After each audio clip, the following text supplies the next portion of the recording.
It's an incredible honor and privilege to be here with this talk in the Psychological Humanities and Ethics lecture series through the Center for Psychological Humanities and Ethics here at the Lynch School at Boston College. I'm going to speak very briefly and then get out of the way and let these brilliant people do their work. But I want to welcome the people who are joining us online. I'm told we have a number of people here online, and also all of you in attendance, and thank you for being here. I'll just say very briefly, the idea for bringing Ben Lerner into campus for this type of talk came about last November at a convening of the Cura Psychologia group. We got together. This is a Templeton-run, Templeton grant-funded group that we get together with psychologists, philosophers, theologians. We were together for a convening, and we made a list of speakers who would love to see come to campus, and multiple people raised Ben's name. So to be able to actually bring it together tonight is a huge honor and privilege. I'm going to hand over the microphone to our moderator for this evening, Mark Freeman. I'm just going to introduce him briefly.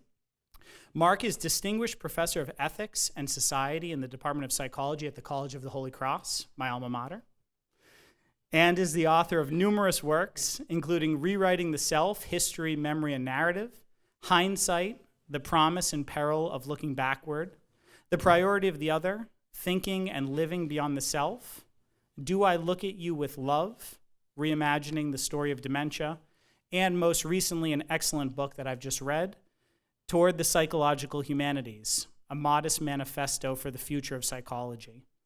Recipient of the Theodore R. Sarbin Award from the Society for Theoretical and Philosophical Psychology, and the Joseph B. Gittler Award from the American Psychological Foundation. He also serves as editor for the Oxford University series, Explorations in Narrative Psychology. Mark Freeman.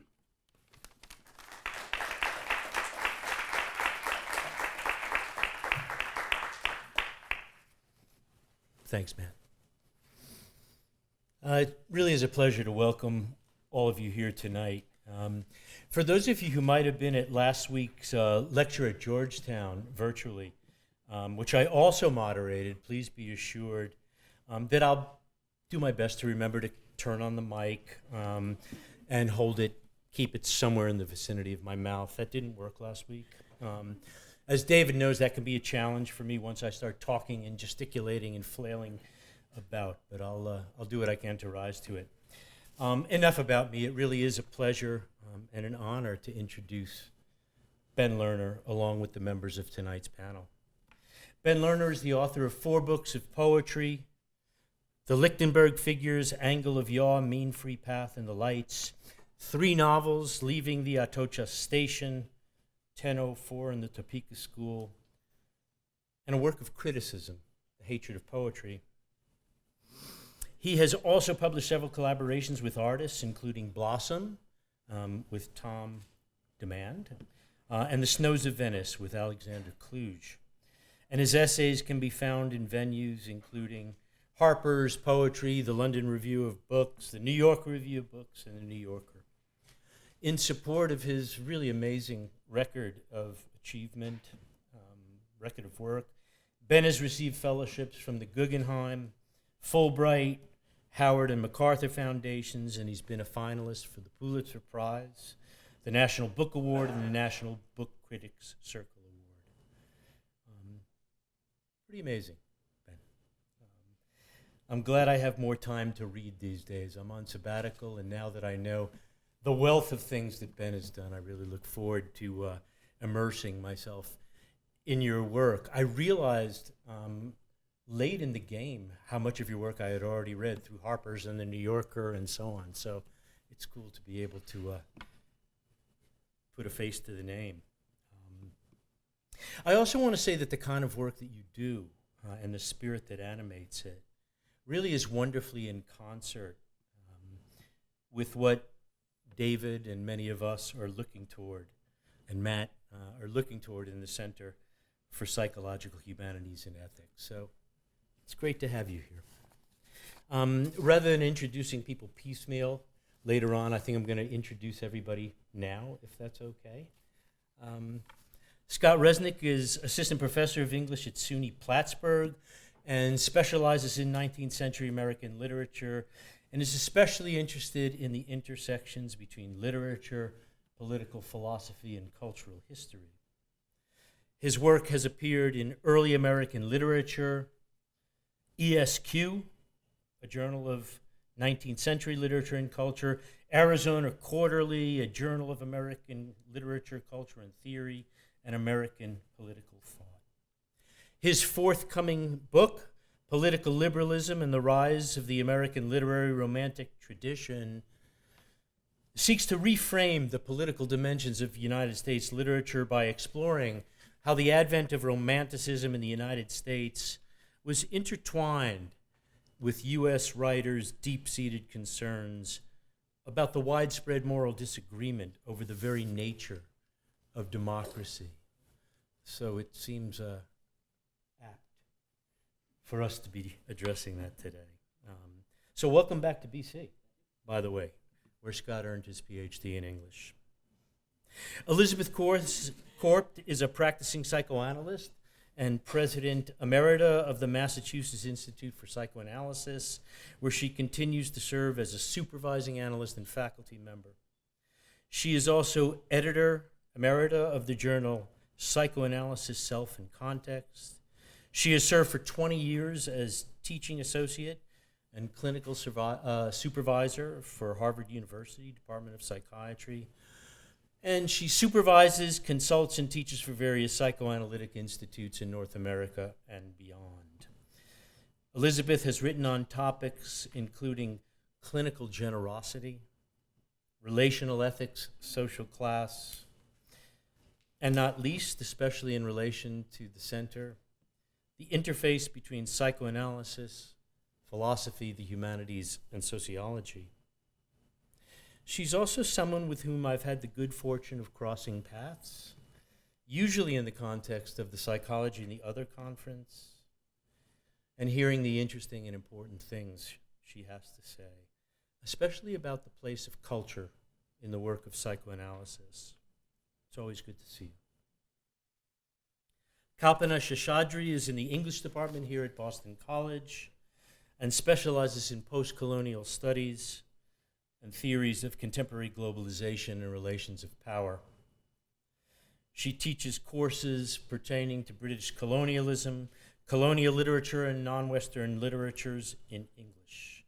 Her research field is the philosophy of race and inequality, focusing on questions of subjectivity, ethics, language, and law.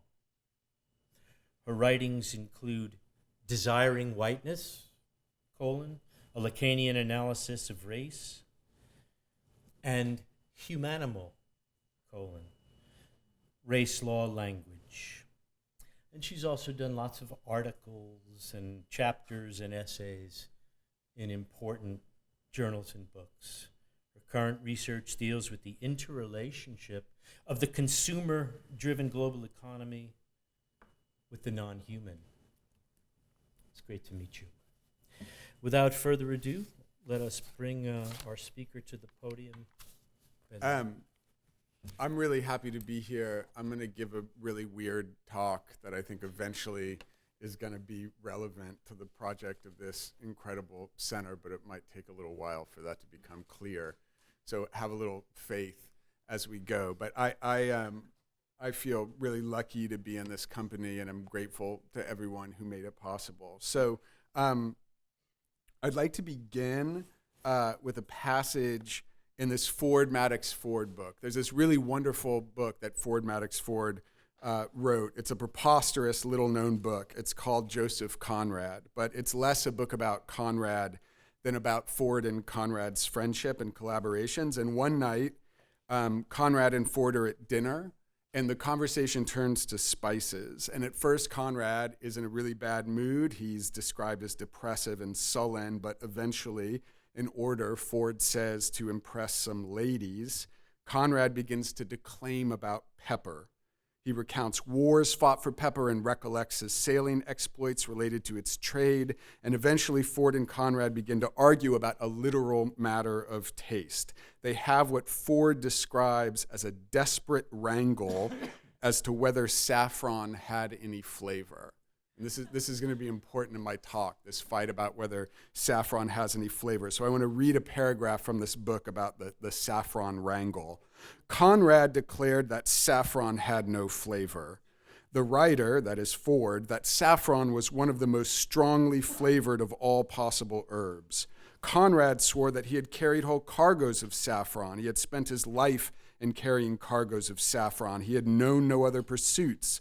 The writer, on the other hand, had given more saffron to diseased poultry than ever Conrad had carried, and had in addition reproved cooks enough to make ship's crews for not putting sufficient saffron into chicken and rice. Conrad declared that that was merely to give the rice an agreeable color. The writer called it a most disagreeable and offensive color. Conrad's eyes flashed dangerously, his teeth white under his drawn black mustache. So part of the comedy here is that the two longtime collaborators can't agree on the most basic sense data, and their rivalrous personalities push them to extreme positions. But while the passage is funny, right, the perceptual and epistemological problems evoked here are real. They don't disagree about the flavor of saffron. Is it bitter or sweet? Are there nutty or floral notes? They disagree about whether or not it even has flavor. The disagreement is total, binary, polarized. It has no flavor, or it's the most strongly flavored of all seasonings. How can such a disconnect be possible without recourse to biology, e.g. that they have distinct taste receptors, or without recourse to philosophy, that there's a problem, say, with what the word flavor means to each of them respectively? And Conrad's ridiculous arguments in support of his position, that he has extensive experience carrying it as cargo, gesture towards how hard it is to arbitrate such disagreements. To whom or to what do you appeal? What would count as authority or relevant information? Carrying cargoes of psychology books doesn't make you an expert in psychology. It apparently doesn't occur to Conrad or Ford to consult the ladies. That's how they're described about their experience. And then the dispute spills over into other senses, and from assertions of fact to assertions of value, from is to ought. Neither author disputes that saffron has a color. It's more difficult to imagine a colorless object than a flavorless one, but they couldn't be more extreme in their different judgments of the color's value. Conrad finds it agreeable. Ford finds it not only disagreeable, but offensive. The escalation from the disagreeable to the offensive constituting a shift into a moral register. So in a few sentences in this passage that I'm overreading, their inability to establish a common experience of the spice has led to the risk of violence, the threatened collapse of the social world. Conrad's eyes flashed dangerously, his teeth are bared. And I'm reminded of Elias Canetti's descriptions in Crowds of Power of the violence always lurking just beneath the meal. Canetti thinks that we eat together so as to ritually celebrate the fact that we're not eating each other. He has this thing about, let me quote Canetti actually, because it's so great. People sit together, bare their teeth and eat, and even in this critical moment feel no desire to eat each other. They respect themselves for this and respect their companions for an abstemioniousness equal to their own. Anyway, here's my personal echo of the desperate saffron wrangle. When I was 6 or 7, my older brother deployed a form of psychological torture where he and his friend Josh would make an obviously false claim and then insist that I was the one whose experience was off, or in their language, that I was a freak. So when it was only the three of us around, what they would do is that they would claim that a soda taken directly from the fridge, actually we call it pop in Kansas, a pop directly from the fridge was warm or even hot, that the music they were blasting was too quiet to hear, basically inaudible, or that particular candy that was sweet was sour, and so on. And then they'd act really baffled when I claimed that it was otherwise, and this was mainly just annoying. Another way of mockingly excluding me from their society. But the problem was that I fell into the trap of trying to prove that something was objectively cold or sweet or loud or quiet, and I never knew exactly how to go about it. But in addition to the problems of representation, I would sometimes begin, although I wouldn't have admitted it to my brother, to doubt the accuracy or stability of my perception. So when he held the can towards me and said, "Here, touch it," did the cold just for a second feel hot? The way that sometimes when I stepped into the shower, I couldn't tell when the water hit me if it was scalding or freezing. I didn't really believe their claims, but I did sometimes experience a trace amount of worry, the smallest rupture in my confidence in the obvious. And maybe those were the moments when I flew at my brother, teeth bared, and started swinging, for I was often terrified that I was a freak, that I was deviant. But I also had a secret deviant power that I embraced. And that is when I was in bed, if I shut my eyes, I started to see these little circles floating at the edges of my vision, if vision is the word, given that my eyes were shut. And these shapes were barely there. They were like bubbles or maybe like cells I'd seen under a microscope. And if I attended to these circles, they stopped floating and started to move quickly up and down to vibrate. Do you know what I'm talking about? I don't know if you have had these? Yeah. So eventually they began to multiply and organize themselves into a kind of cellular structure, like bubbles packed into a honeycomb lattice. It kind of looked like this. And when the structure had expanded to a certain point, these are just bubbles in a lattice. When the structure had expanded to a certain point, I fantasized that I'd formed a kind of portal, that this curtain of vibrating circles might be passed through, although I wasn't sure what was on the other side. Maybe the world of dreams, maybe the kingdom of Narnia. Scale collapsed here in some kind of Alice in Wonderland sort of way. And I never told my brother or anyone about this tear in the fabric of the world that I kind of saw, that I kind of made. I had no idea how to describe it, and I still don't, although now I'm familiar with the language of phosphenes and retinal afterimages, which probably applies. Like this, for example, is a detail from a book that attempts to reproduce afterimages, and you can see some similarity to the bubbles that I was using to try to approximate this weird phenomena. I don't know what your bubbles are like, which is part of the question I'm going to raise. But I didn't expect or really want anybody else to share or ratify the commonality of this experience. It was my escape from the common world, and I used this small power therapeutically. That is, when I found myself ruminating about something, I would often distract myself by making the circles dance. And even an amateur like me can produce a long philosophical bibliography for the first problem. I mean those I'm extracting from the saffron wrangle, right? Ancient worries about the fallibility of perception, sensation, language, the problem of other minds, and so on. And of course, all these problems could be approached differently by different disciplines. But the second thing, what I was doing with those vibrating shapes, doesn't have a vast literature. But in her brilliant book, Looking Away, Phenomenality and Dissatisfaction, the literary critic Ray Terada offers an account of the subterranean tradition of what she calls phenomenophilia. Phenomenophilia, Terada writes, is the cultivation of particularly ephemeral perceptual experiences, perceptions that seem below or marginal to normal appearance, to figure the possibility of fleeting relief from the pressure to endorse the world as is.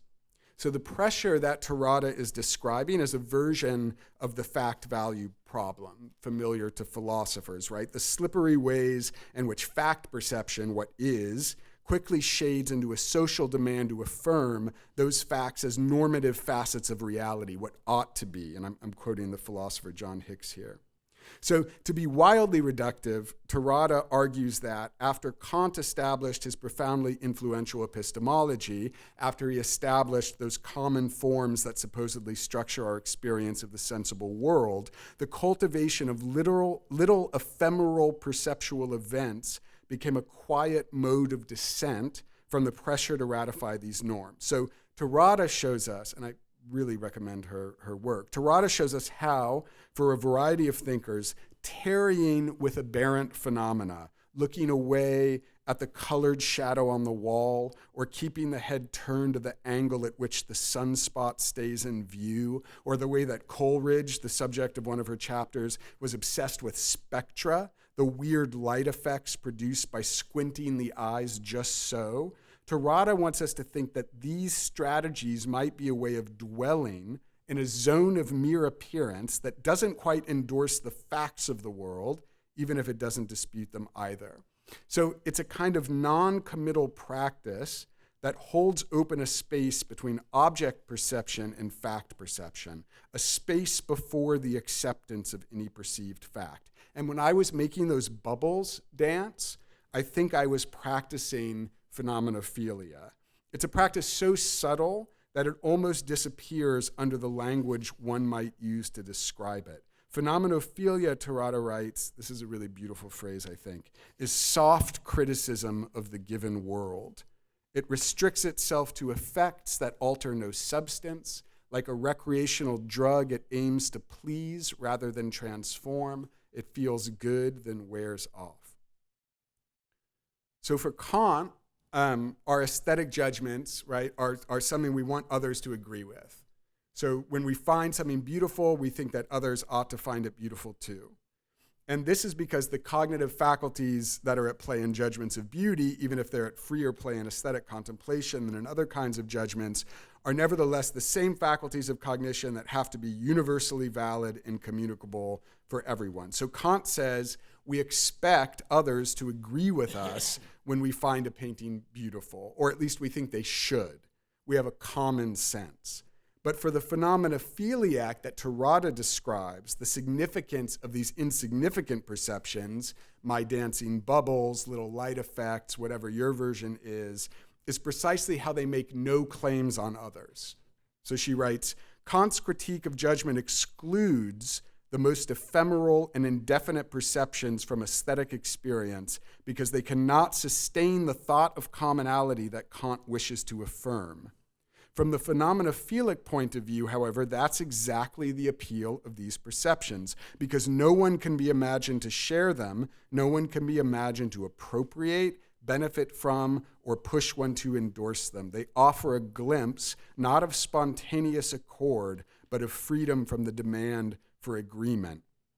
So like instead of bared teeth in the saffron wrangle, the menace of violence, or the infinite loneliness of solipsism, for Terada and her phenomenophiliacs, there is relief, however soft, mild, fleeting, in the incommunicability of these little perceptual experiences, their asocial moment, precisely because they suspend the pressure of a common sense. I didn't think I had to convince everybody else to have my bubble experience, or that they should have my bubble experience. The beauty of phenomenophilia, Terada writes, is the mirror image of Kant's proto-communitarian beauty. It suits the occasion on which we don't want to imagine that someone else could be with us, in which we want to be sure that someone else doesn't have to share our perception. It doesn't really mean, as we'll talk about, that you can't share it. It just means like, I don't feel the demand for you to share it in the Kantian sense.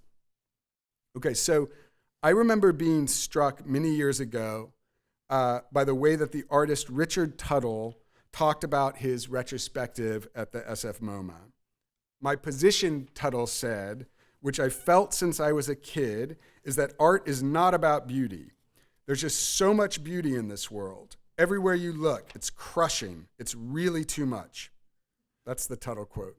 Tuttle suggested, in fact, that his works were a place where you could rest from the relentless beauty of the world.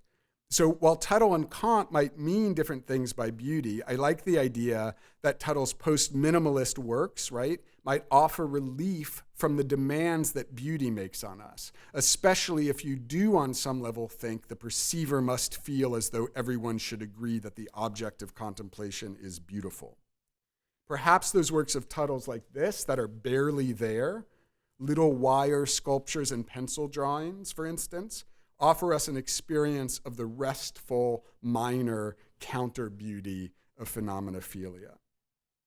So reading Terada has helped me see that I have versions of both positions, right? That I'm drawn to art both because of the proto-communitarian impulse, if not in any specifically Kantian way, to establish a common sense, to determine what we might see in common, what we might agree is beautiful or not, how we might establish a language that makes our differences mutually intelligible, and so on, and because of the phenomeноphiliac mirror image of that impulse. How do I get relief from those pressures to make and share sense? How do I see idiosyncratically, enjoy my asocial moment? How do I look away from the given world and its demands in order to experience what Terada at one point describes as a vacation from orchestrated affirmation?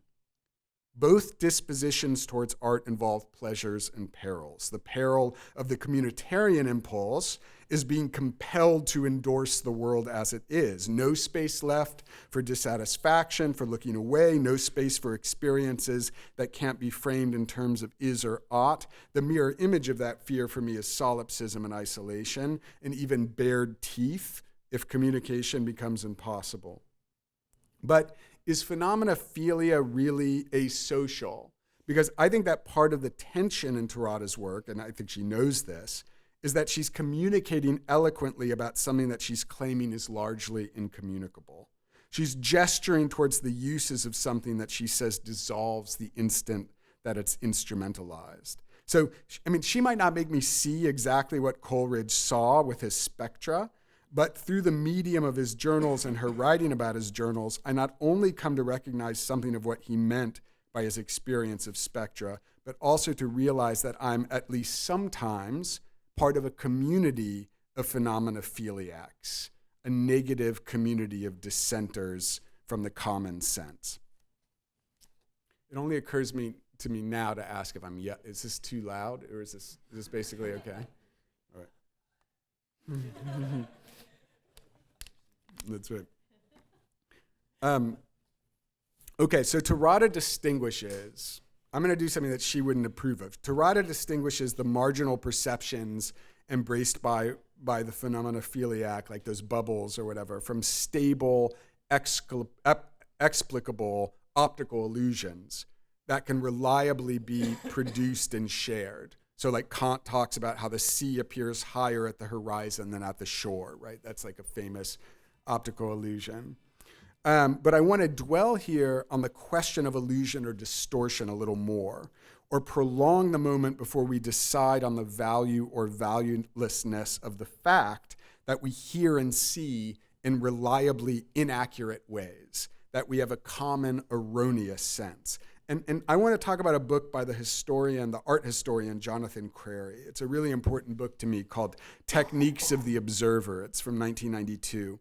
And it tells the story of how, in the first few decades of the 19th century, a new kind of observer took shape. Crary describes how a classical regime of visuality, in which the self is understood as an autonomous seeing subject modeled on the camera obscura and the geometric optics of perspective, clearly separated from the object being perceived, gives ways to new discourses and practices of vision, in which perception was increasingly understood as dependent on the complex and contingent physiological makeup of the observer. So like one of the ways that Crary tells the story is through the succession of popular optical devices that help dislodge, as both a metaphor and as a technology, the camera obscura.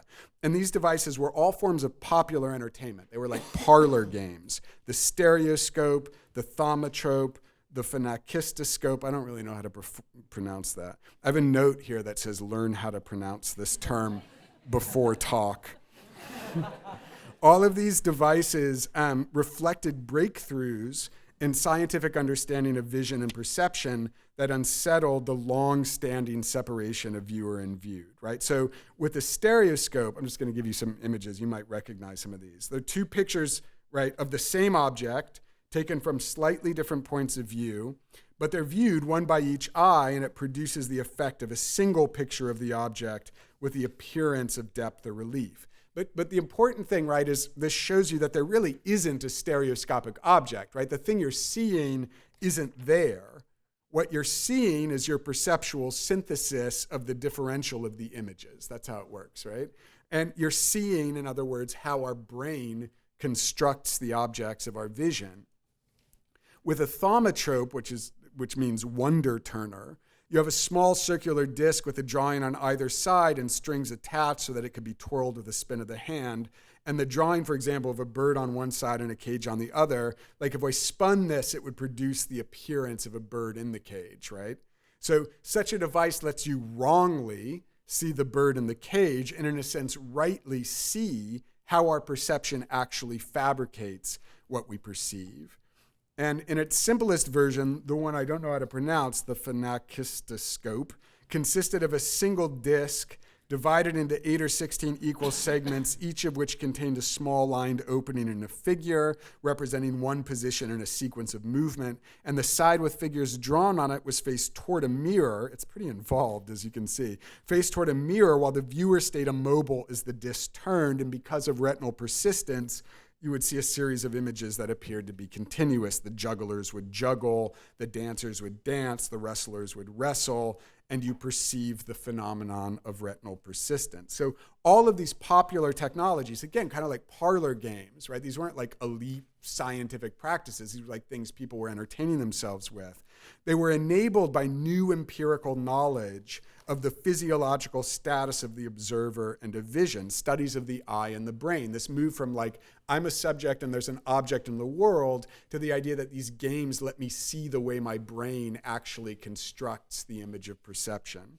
And Crary wants us to consider the significance of these popular entertainments and the shifts in the understanding of perception that they indicate and help inaugurate, without treating them merely as clumsy experiments in the prehistory of photography and cinema, which is how they're usually described, right? They're just like blips on the way to really powerful technologies. He wants to resist that tendency to describe these as clunky moments in a narrative about the continuous unfolding of a Renaissance-based mode of vision in which photography and eventually cinema are simply later instances of an ongoing deployment of perspectival space and perception. So these parlor games aren't just a stage in the unfolding of ever more advanced forms of verisimilitude or realism. What makes them significant is precisely the way they foreground the constructedness of vision, the stereoscopic image that resides in our body, not in the world, or the way that we misperceive static images past a certain threshold as flowing. Now, the technologies that will come and replace these popular entertainments and make them seem quaint are, in the term Crary borrows from Adorno and Benjamin and others, increasingly phantasmagoric, which means that they efface or hide, right, the mechanics of their own operation. We see the image, but we lose sight of the way it's mediated. You forget the magic lantern, the camera, the projector, and this progress, this occultation of mediation means greater capacity for manipulation, mystification, and social control of the observer. And we now, of course, live in a world in which any mimetic or analog art seems totally outmoded. And I'm not interested in trying to make big claims for AI and how VR have restructured us as observers, if observers is still a relevant word. But I do think Crary's work on other moments in which techniques of vision were reoriented remains germane to any such effort to understand a present in which, to quote Hal Foster, the human seems almost fused with the technological and the world often appears to be media all the way down. You guys know the internet phenomenon of the dress? Yeah, I'm going to talk about that next. So one small echo between the moment Crary describes and our own, right? This is like the link of this to the present. So as I've said, Crary emphasizes how popular entertainments and devices unmasked before they were remasked by increasingly phantasmagoric media, ruptures in vision, revealing the deep structure of our ways of seeing. And this reminds me of how, at a time in which almost all of us have been totally destroyed by the blue light of the screen, there has been a great proliferation of popular demonstrations of the constructedness of our perception. So there was the dress, right, which was this viral phenomenon in 2015, when viewers of this image of the dress disagreed on whether the dress depicted in a photograph was black and blue or white and gold. and the phenomenon revealed differences in human color perception. Except this version of the saffron wrangle was being viewed by 673,000 people a second at its peak on BuzzFeed, right? There's just no way, no precedent for the way we can experience these phenomenon individually en masse now that we are all research rats in one massive networked audiovisual laboratory. Or there was Yanny or Laurel, is that one popular too? Yeah, in 2018. That was an auditory illusion in which a short audio recording of speech could be heard as one of two words, and people got really interested in which word, and this is called an ambiguity phenomenon, and it blew up, right? And in addition to these mass perceptual or misperceptual events, I have found myself receiving and sending out innumerable links to auditory and visual illusions that computer technologies make unprecedentedly easy to experience and share. So my friends and I traffic in these little devices that, like the stereoscope, the thaumatrope, the one I can't pronounce, let us see or hear how our sight or hearing is reliably unreliable, how it's equally constructed even if it doesn't always produce identical constructs. And I really think it's notable that these exercises in revealing the complex and contingent physiological makeup of the observer have become popular at a time of such incredible polarization and ubiquitous disinformation in the culture at large. Is there something refreshing about learning or being vividly reminded that millions of others see things differently, not because of party affiliation or whatever tribalism, but because of the messiness of the human sensorium? And whatever else it does, the internet normalizes sensory divergence. So let me just quote from a cooking website.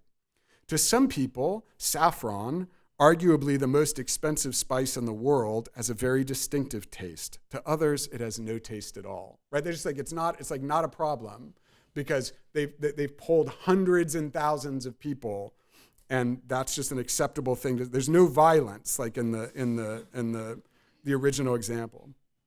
And or is there something softly therapeutic amid the phantasmagoria of exponentially deepening fakes about remembering how all human perception involves fabrication of exponentially deepening fakes? Oh, sorry, I just repeated that line. About remembering how all human perception involves fabrication or synthesis, that all vision depends on the settings of human anatomy.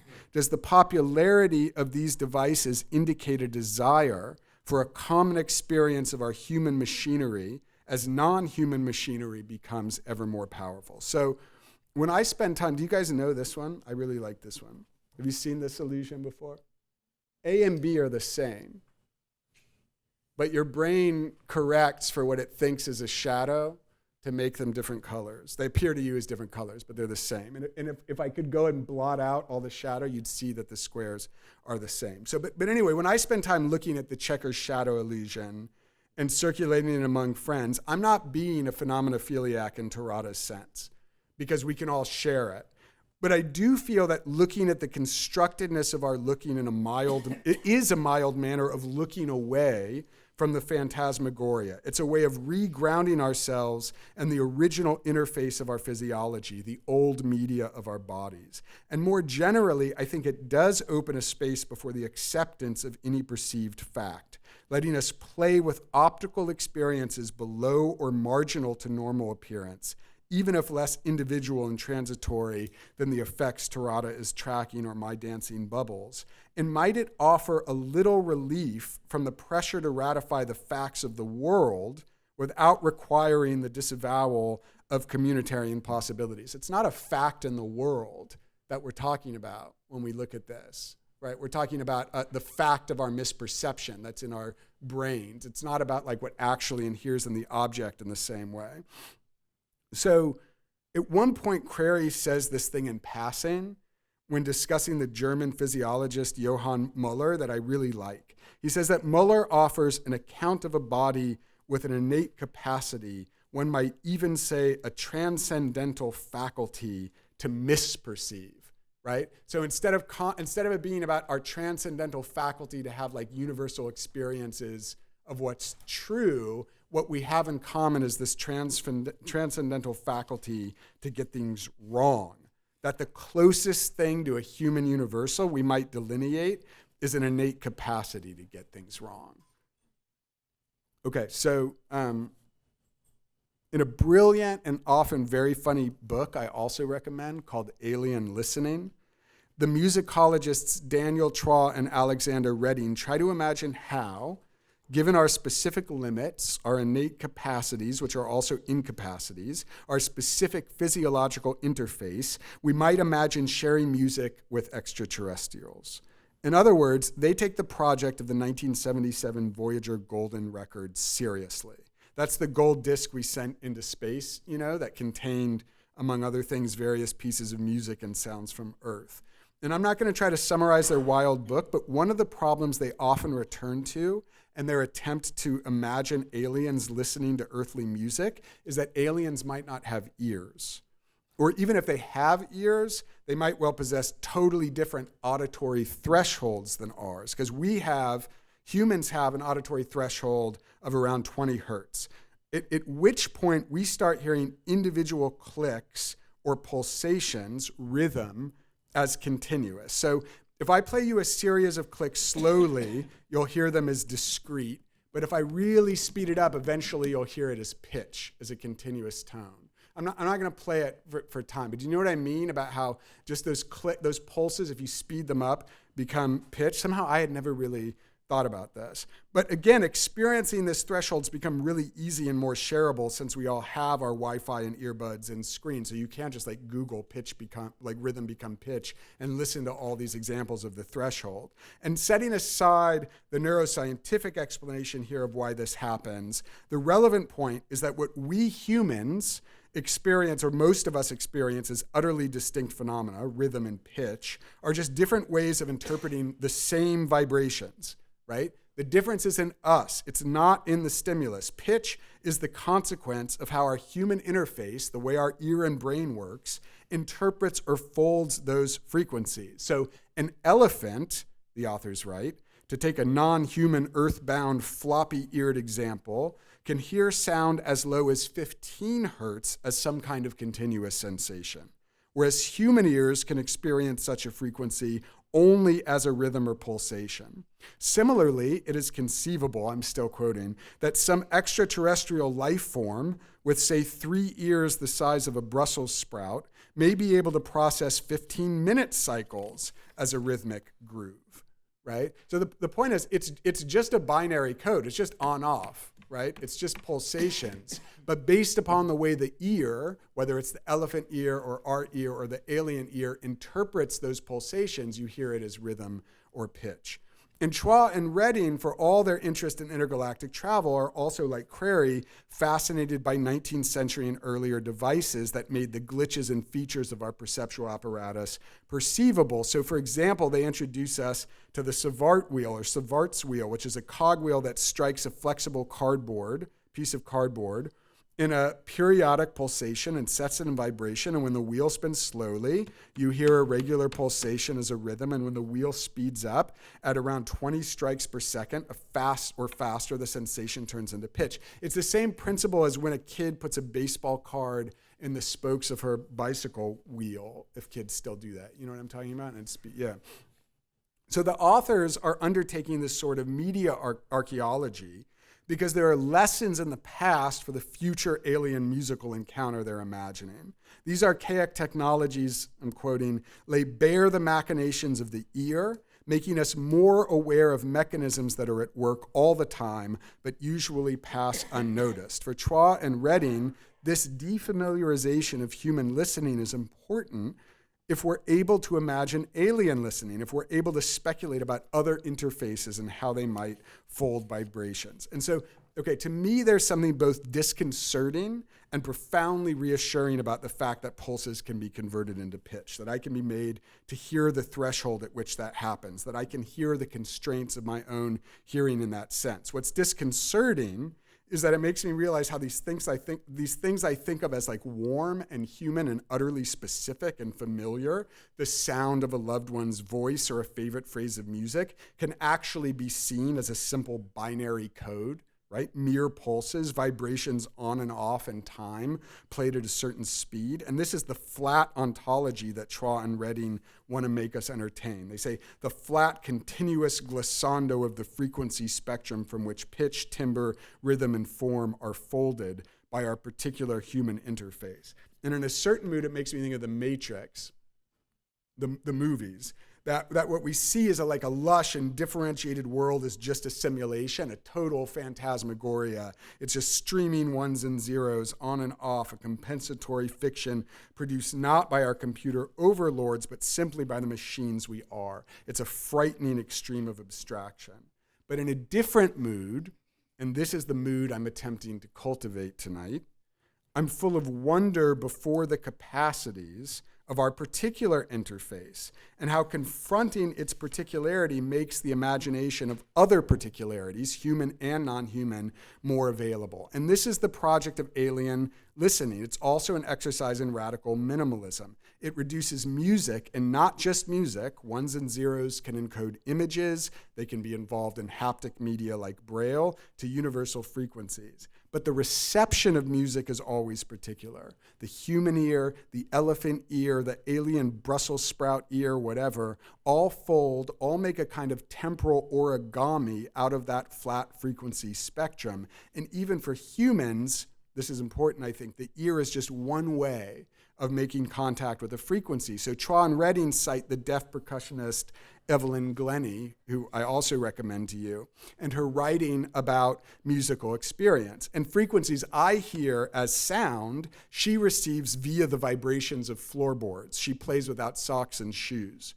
And when Edison and Beethoven went deaf, they would bite into vibrating sound objects, the gramophone sound horn and a stick connected with the piano, to make the most of bone conduction as a way of experiencing the vibrations. And these brief examples of non-cochlear listening gesture towards the ways that understanding ourselves as fallible, changeable interfaces should open us to alternative modes of transmission and reception, other media ensembles, other ways of tuning into others, other ways of being and going on. So, phenomenophilia, techniques of the observer, alien listening, I've just tried to form this little constellation to think out loud about how we might tentatively ground community in something like a negative universal, an innate capacity for misperception, a shared recognition of our contingent and unreliable settings by prolonging or returning to the proto-aesthetic moment in which we see or hear the constructedness of our seeing or hearing, cultivating a sense of wonder that any communication is possible. And I've asked if the popularity of contemporary optical and auditory illusions, which in some ways has a 19th century antecedent, is not only enabled by our networked screens, but is also a soft criticism of them, of the phantasmagoric power of these media and their polarizing effects. And I have been, to an extent, trying to split the difference between the communitarian impulse to establish a common sense and the asocial moment Tarada describes with its relief from the pressure to endorse the given world, to honor a moment of possibility in both impulses, or to establish these impulses as poles we can move between but not get stuck at. I'm trying to avoid the tragicomic desperation of the saffron wrangle, where polarized perceptual differences lead to bared teeth without retreating from the social altogether, whatever such a retreat would really mean. But ultimately, like any larger claim can be kicked away, and what I'm trying to do is suggest a disposition and reporting to you a marginal practice, which is the mild therapeutic value I find in refreshing my wonder before the fecund fallibility of my own sensorium, which is both like and I assume in some important ways unlike yours. So when I take the train to teach my graduate poetry class, I sometimes listen to these auditory illusions identified and explored by Diana Deutsch. I'm recommending to you like all my favorite people that I've read recently. She's a researcher in the psychology of music, I think she's at San Diego. They're auditory illusions that, again, have only recently become easy to produce and reproduce and circulate. And Deutsch's work demonstrates how we're all subject to auditory fabrication and yet perceive the same stimuli in strikingly different ways. So once again, sidestepping the neuroscientific explanations, let me just offer one example of what's known as an illusion of auditory continuity. There are many such illusions. They're one of the myriad ways our perceptual system infers continuities between fragments of sensory information. So if I play you a tone with gaps in it, you'll hear a tone, a brief gap, and the tone will continue, right? If I play you that tone, and then I play that same tone, but there's another noise during the gap, you're going to hear the tone is continuous because your brain assumes that the tone is simply being drowned out by the other noise and doesn't want you to miss it.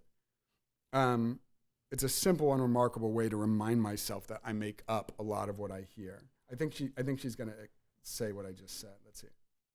Here we have a demonstration of the continuity illusion. First you hear a long tone with a silent gap in the middle. Then you hear a loud, brief, complex tone. Finally you hear the long tone again with a loud, complex tone embedded in a gap. The long tone appears to continue right through the gap. This demonstration was created by Yoshitaka Nakajima in Japan.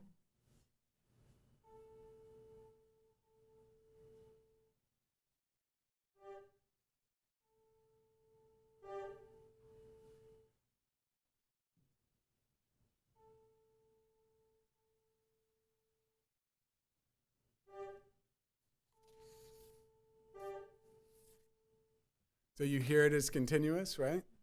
I mean, the gap is still there, but your brain is inferring the content. I mean, it's the auditory equivalent of all kinds of optical illusions that you've probably seen, right?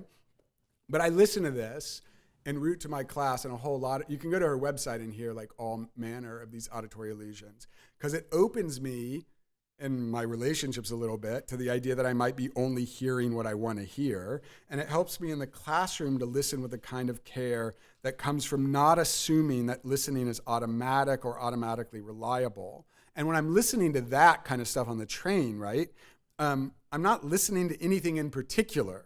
Like I'm hearing the often productive flaws in my own hearing. But the flaws aren't mine alone. I know they're shared, even if some of us are differently flawed. It's an exercise, it's a meditation, it's an attuning fork, it's a kind of proto-music. And from one perspective, dignified by millennia of philosophers, the subjectivity of our perception is like terrifying evidence that we dwell in a realm of mere and deceptive appearance. From another, it's evidence of our fallenness, but I'm trying to suggest that we might feel okay about it. And even use devices that demonstrate it as soft criticism or therapy, even if it alters no substance, to listen to something like that, even if like a very mild recreational drug, it feels good and then it wears off. And I listen, by the way, to these illusions en route to the discussion of poems, and it occurs to me that in many ways I think of poems as linguistic equivalents or cousins to the stereoscope, the thaumatrope, the Savart wheel, that is, as possibly anachronistic devices that make perceptible processes of perception, often by rendering felt the discontinuities where we infer continuities by slowing down the process of reference. So for instance, enjambment, right, the non-coincidence of the end of a poetic line with the end of the syntactic unit has the effect of subtly arresting the flow of language as its discrete units combine into ever higher orders of meaning. Now, a lot of experimental poets have understood themselves as using enjambment to attack phantasmagoric regimes of representation through strategies of disjunction. They're going to reveal the ideological machinery behind, revealing the particularity of what is passed off as a transparent window onto reality. But I'm putting aside the vanguard rhetoric of attack, because the disposition that I'm testing out isn't about attack. It isn't apocalyptic or heroic, and it aspires to be prior to particulars.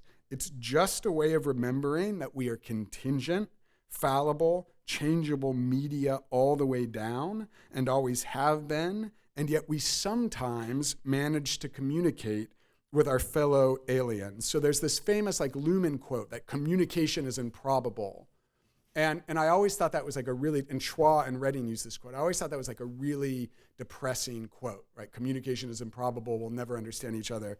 But now, all of this talk in a way is to try to like reorient myself to that. Like, yes, it's totally improbable, but it happens. And instead of being like scandalized by the fact that we often misunderstand each other, if we ground ourselves in the weird particularity of our interfaces, it's kind of miraculous that it's possible at all. And it does happen, and we can work toward its happening. We do sometimes communicate with our fellow aliens, and only deviance is normative. Thank you guys very much.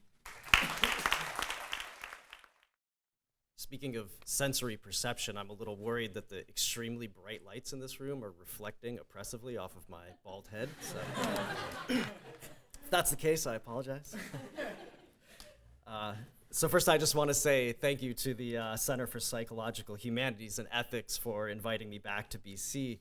And thank you to Ben Lerner for his thought-provoking and indeed refreshing essay. I couldn't agree more with his call for a broader embrace of epistemological humility at the present moment, a call reminiscent of Plato's Apology, or John Keats's Negative Capability came to mind as I was reading this. In fact, my own work on liberalism is motivated in part because of a similar disposition that tradition encourages both toward others and toward ourselves. It's no coincidence that many early liberal thinkers were also grappling with the limits of empiricism, which ultimately produce our erring together. I will also say that I'm a little hesitant to criticize anything in Mr. Lerner's talk for fear that I might end up as a character in one of his future novels. But since I'm curious about the social implications of these ideas, I'll admit that in Erring Together, it's not always clear to me exactly what it is we err in regard to.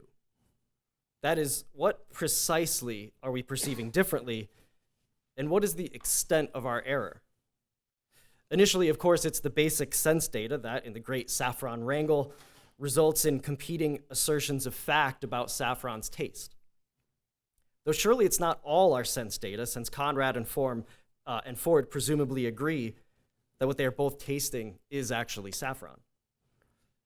Shortly thereafter, and then inspired by Ray Terada's concept of phenomenophilia, Mr. Lerner distinguishes object perception from fact perception, or alternatively, our perception of the given world.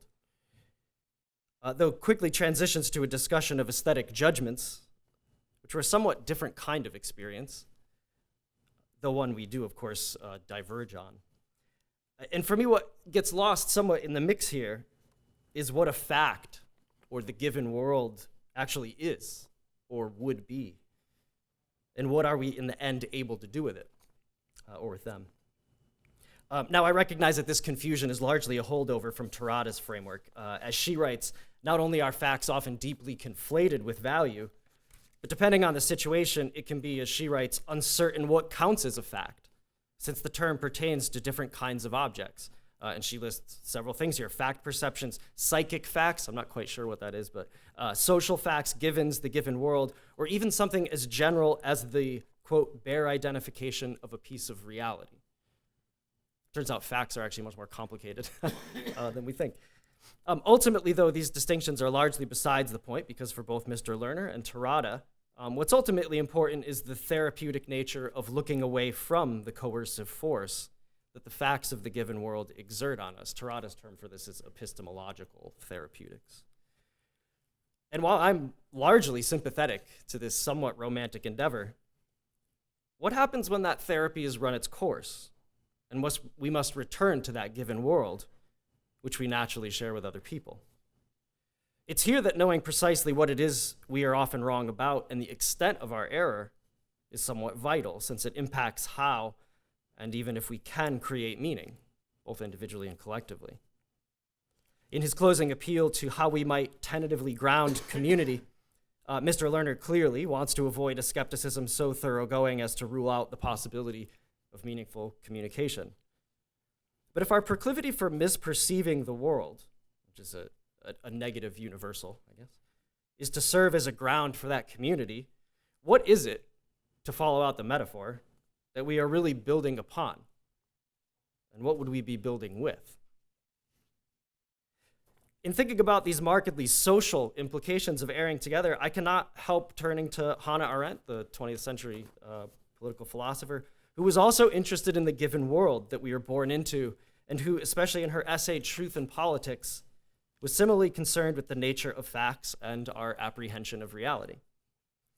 For Arendt, as she writes, quote, "Factual reality is indeed a political problem of the first order, though she is adamant that we avoid, as she writes, blurring the dividing lines between fact, opinion, and interpretation," which is another word she uses for judgment. So too does she distinguish factual knowledge from rational and philosophical knowledge. For Arendt, facts are a kind of, she calls them brutally elementary data regarding the given world, and she largely means the social world here. The elementariness of which she highlights with an anecdote about French War Minister Georges Clemenceau, who, when asked what future historians will think about the ultimate causes of World War I, remarked, "This I don't know, but I know for certain that they will not say Belgium invaded Germany."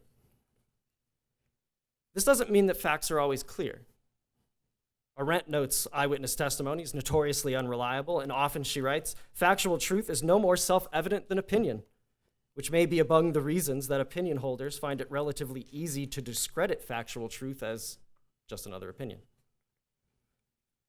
What Arendt was most concerned about, though, was lying, particularly the scale that political lies take on in the modern world. She was profoundly worried that a persistent commitment to deceit would result not only in lies being accepted as truth, although this is certainly a problem, right, if you pay attention to the world today, but also, more importantly, it would result in an inescapable form of cynicism that would destroy, as she puts it, quote, "the very sense by which we take our bearings in the world." For her, factual reality is not only the main stabilizing force of the political realm, but also the starting point from which to change or to begin something new. Hence Arendt's striking metaphor in her final lines, where she contends that factual knowledge is, quote, "the ground on which we stand and the sky that stretches above us." Now, despite their contrasting notions about the metaphorical grounds of community, Arendt and Mr. Lerner share an admirable desire to carve out a reflective space that is both connected to and separate from the world we share with others. I think this is vital. This is very important to do. And since one of our main problems today is that lies are now being accepted as truth, Mr. Lerner's emphasis on our innate capacity to get things wrong does offer an important and sound corrective.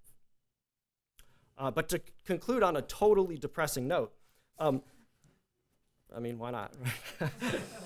I worry that the far deeper problem Arendt warns of, that the scale of distortion, disinformation, and lies in modern political life is destroying our ability, and worse, maybe our desire, to orient ourselves in the world, particularly in relation to those who see it differently. Perhaps Arendt is right, and there's no remedy for this. But if there is one, I suspect it would be thinking more openly and emphatically about the capacities and capabilities we do possess, however imperfect or inconsistent. And I suppose this is why I'm drawn to 18th and 19th century writers. They were certainly no strangers to our perceptual limits, but they were also unabashed about celebrating the powers of mind and feeling that we can cultivate. Keats's negative capability was still a capability. And even a naturalist writer like Stephen Crane can begin The Open Boat, his great story of perceptual limits, with the famous line, "None of them knew the color of the sky," yet end it by highlighting how the story's characters had become interpreters of an often brutal universe.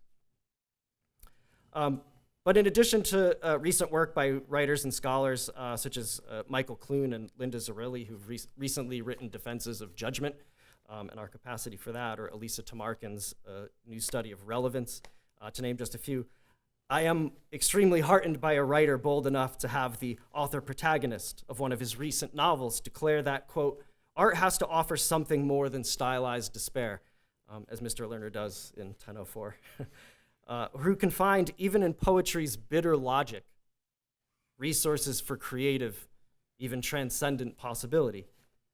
And I will therefore look forward to following the course Mr. Lerner continues to chart and the foundations he continues to lay for us in the years ahead. Thank you.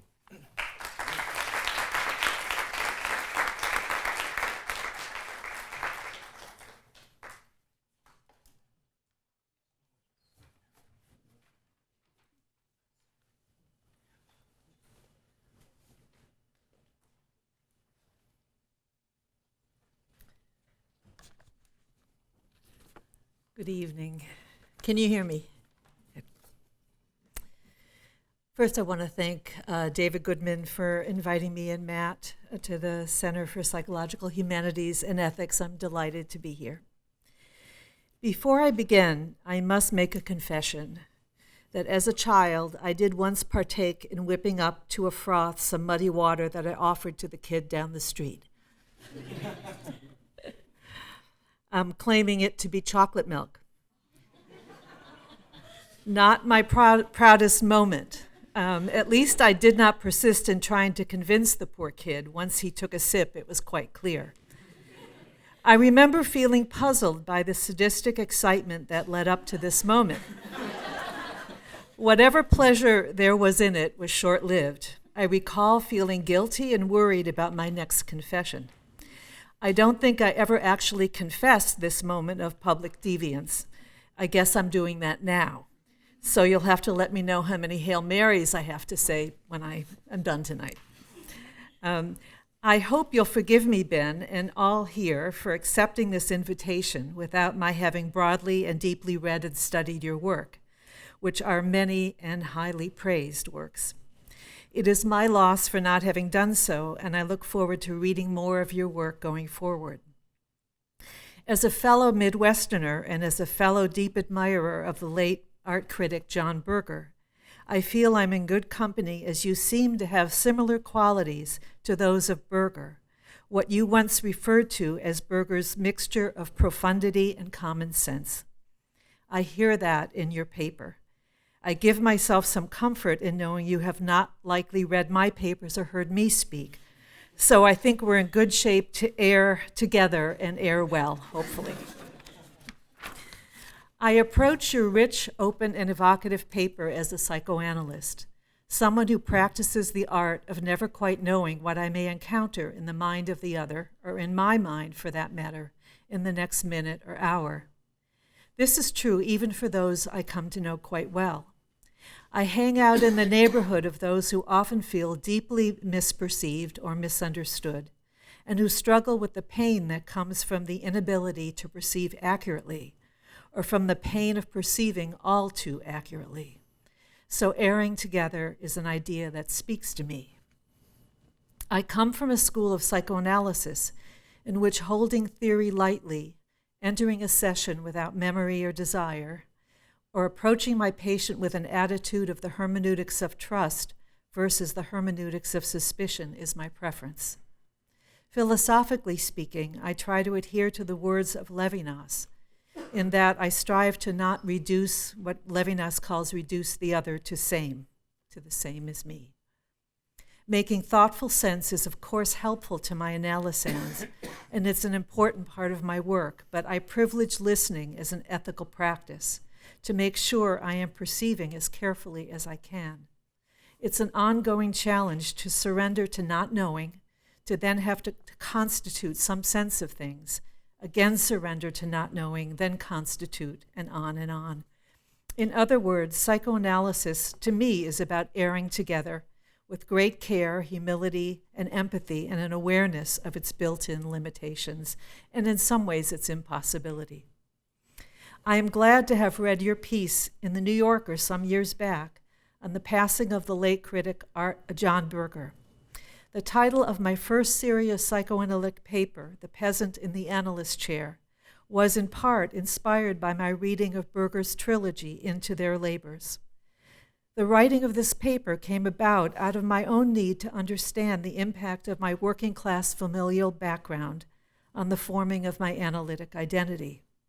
I wrote the paper as a challenge to my misperception and to correct others' misperceptions that only certain kinds of people could inspire to be certain kinds of analysts, or certain kinds of people could inspire only be able to be certain kinds of people based on misperceptions. Berger's opening description of the labor of the peasant offered me a welcome bridge to my thinking, in that I found in his description similarities with what I saw as the day-to-day labors of being a psychoanalyst. And I quote Berger here in the beginning of his book, where he is writing about the labor of a peasant. He may admire knowledge and the fruits of knowledge, but he never supposes that the advance of knowledge reduces the extent of the unknown. The peasant is continually improvising. The future is not about progress, but about survival. His observation does not allow the slightest sign of change to pass unnoticed. Berger is continually unpacking perceptions and misperceptions so as to open up a space for wonder.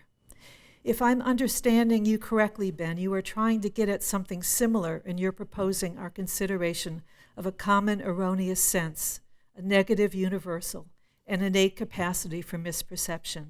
To me, this speaks of an acceptance of a shared mutual vulnerability. To some degree, we are all peasants trying to read the signs and never quite knowing what will come next and how we will cope. The earth will eventually have its way with all of us. In your essay, I was captured by what you said about your worry about being a freak and a deviant as you compared your perceptions to those of your brothers and Josh. What you're speaking to here, I think, is the problem of other minds, something that challenges all of us from infancy onward. What if we perceive differently? What will connect us? We need other minds to come to terms with our own minds as we constitute, bit by bit, our own experience of being human and being a human among other humans. We form a sense of I-ness, and in some cultures that includes a sense of we-ness as part of I-ness. But generally, we form a sense over time, a sense of how we feel to ourselves and to others. But then there are those breakout moments when we encounter something strange in others or in ourselves, something unsettling, something not known, as when my childhood sadism broke through. Who was I to myself in that moment? Who was I to those around me? How was I to now perceive myself, and how would I be perceived by others? At that point in time, I had no way of reflecting on this, no words to explain it. But now, looking back, I can find some understandable context for it, and I can even take some comfort in knowing other children, for instance, your brothers and Josh, who behave similarly, even if for different reasons. Then, in your paper, you turn to your secret deviant power, that of the circles floating at the edges of your vision, reshaping the meaning of your deviance as one of private wonder, your welcome escape from the common world and the burden of intersubjective relating. What the psychoanalyst Bob Stollerow calls, in paraphrasing Milan Kundera, as the, quote, unbearable embeddedness of being. I hear this as a deepening of your sense of self, what Winnicott would refer to as one's private core, only to be discovered and known by oneself and not to be intruded upon. To extend this further, you then turn to Terada's concept of phenomenophilia as the soft criticism of the given world. I love that phrase. And Tuttle's minimalist response to what he experiences as a crushing sense of shared beauty, and to what you name as Tuttle's, quote, restful minor counter-beauty of phenomenophilia. Then on to the techniques of the observer, the way we are all wired to fill in the blanks, then to alien listening, and ultimately to your concept of common erroneous sense. And then you ask us how we might tentatively ground community in something like a negative universal, an innate capacity for misperception, a shared recognition of our contingent and unreliable settings by prolonging or returning to the proto-aesthetic moment.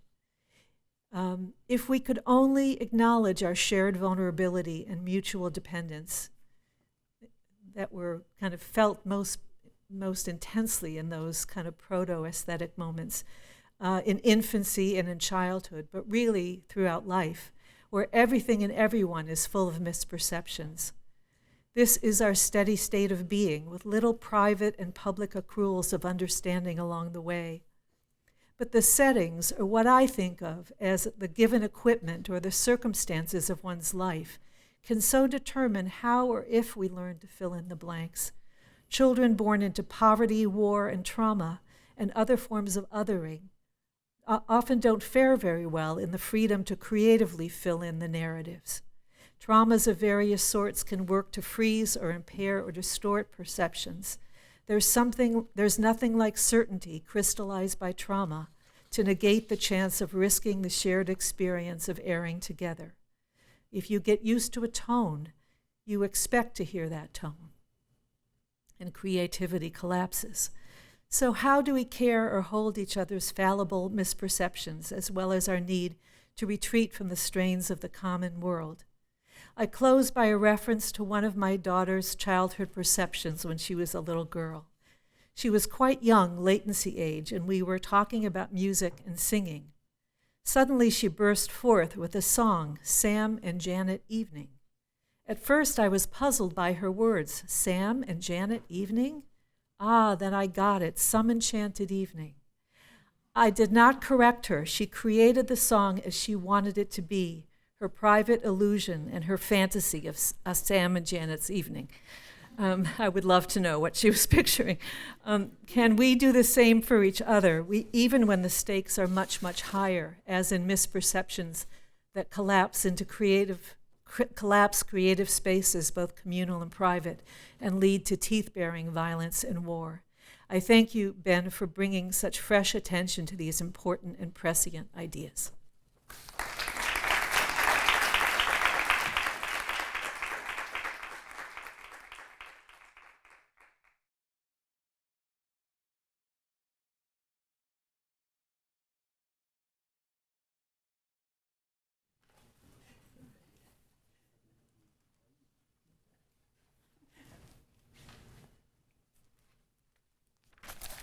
Hello, everyone. Can you hear me?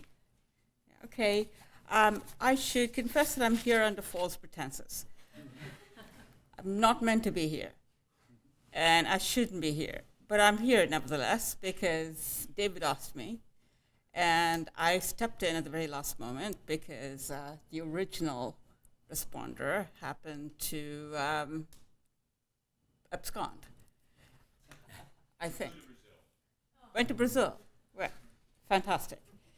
I'm here under false pretenses primarily because there are others in this audience who are far better qualified than I to respond to this talk. Okay, and I had a chance to read very quickly, very briefly, this wonderful, charming piece by Ben Lerner. I confess I've not read anything by him. Will you forgive me? I actually have bought your books. That's the most important. So you will get royalties from me, but I haven't gotten around actually to make the time to read your work, and I fully intend to. So I don't have anything prepared, but I had a charge. So because David said he wanted me to approach this from a certain angle. So, okay, so I'm going to try, okay? All right, so first let me say, I just read it once, and I heard you very carefully. I thought it was charming, utterly charming, very delicate foray into the realm of the visual and the sensorium. Really delicate, lovely. I just enjoyed it so much.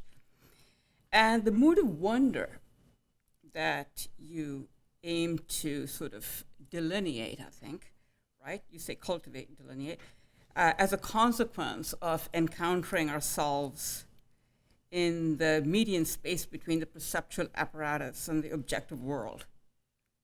That's really seductive. It's wonderful. I love these ways of sort of thinking that are very sort of, what one would say in the language of phenomenology, auto-affective. It's a form of auto-affection. It's really interesting. I also respect the fact that, what are all these pages doing here on the floor? Okay. I also really love the fact that you don't want to opine on the pros and cons of media technology that traffic in their own self-erasure, right? Such as digital technology and AI.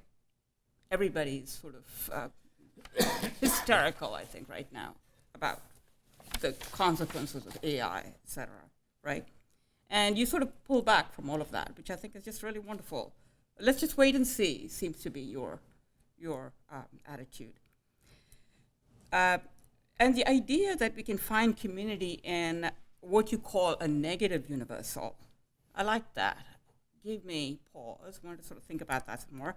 Negative universal of misrepresentation, as an innate capacity. I mean, I think that's a term that you use. You say it's an innate capacity, which is sort of interesting. Okay, that's really quite liberating. It's to put it in those terms. So as you can see, I'm just responding, right? So, however, so because I have this charge, I'll go beyond sort of just singing your praises, if that's okay.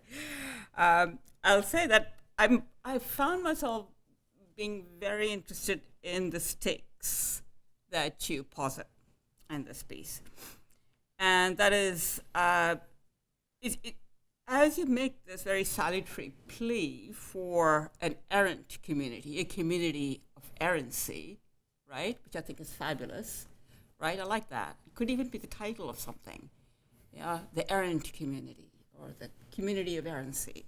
Yeah, okay. They seem to me, right, the stakes, to be fundamentally about violence, right, entailed in when someone or some situation calls for the imposition of a sensory norm, right? Or you could say, if not violence, at least a potential for exclusion in defining the norm. So someone says, this is what reality is, this is how it is, and if you don't agree with me, then you are, you're a freak, or I'm going to beat you up for not agreeing with me, etc. Okay, so in both the anecdotes that you begin with, the threat revolves around agreement and disagreement. Right, so the privacy of our disagreement, excuse me, I'm fighting a cold. The privacy of our disagreements provide then a respite from coercion, right, to affirm the world as it is, right? So that's what it is. And it also provides a respite from conformity, from enforced conformity. You have to conform to this, okay? Right. So, however, assuming that consensus can be reached, right? So if, for instance, Ford Madox Ford and Conrad had agreed on the taste of saffron, for instance, I'm not so sure if they had agreed that that would necessarily eliminate the opposition on which that particular conflict was founded, right? So it doesn't eliminate the opposition between the normal and the abnormal that grounds the violence and constitutes the norm in the first place, right? So that's already, it doesn't matter whether one agrees or disagrees. The point is that what's being presupposed here is a norm or something that one has to agree about. So violence and exclusion are maybe more about not what a thing is, right? Are we going to agree that this is, but rather how a thing means, right? How it means, okay? And I'll give you an example. Personally speaking, I feel the first time that I became really aware of the constructedness of vision was when I first arrived in the United States as a graduate student. I was just finding my feet, getting oriented to American accents. Couldn't understand most people, the way they spoke, particularly because their sentences, almost every sentence sounded like a question. There were lots of things that I didn't understand. I was put up in a sort of an international house that also hosted other students. Students were taking the summer session, and there was a young woman next door whom I befriended. I'll call her Shauna. Wasn't her name, but anyway, I'll call it that. She was wonderful, just absolutely great, and we got along really well. One day she wasn't at dinner. We sort of would gather together in the dining room to have dinner together.